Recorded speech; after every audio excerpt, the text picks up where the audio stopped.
We are here at Ukusa Secondary School. We were here on the 14th with the mayor, and we promised that we were going to come back. Indeed, we came back with some assistance.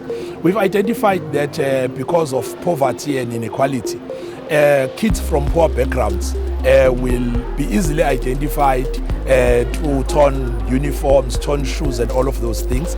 And we brought in some assistance so that we bridge that gap.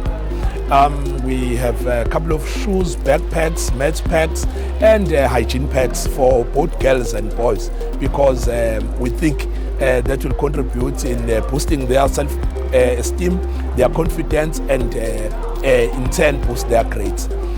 We want to wish the class of 2026 matric from this school a good year and good grades, and we promise them that if they do well, they are going to sit at the important table at the ICC come next year when we are doing the awards.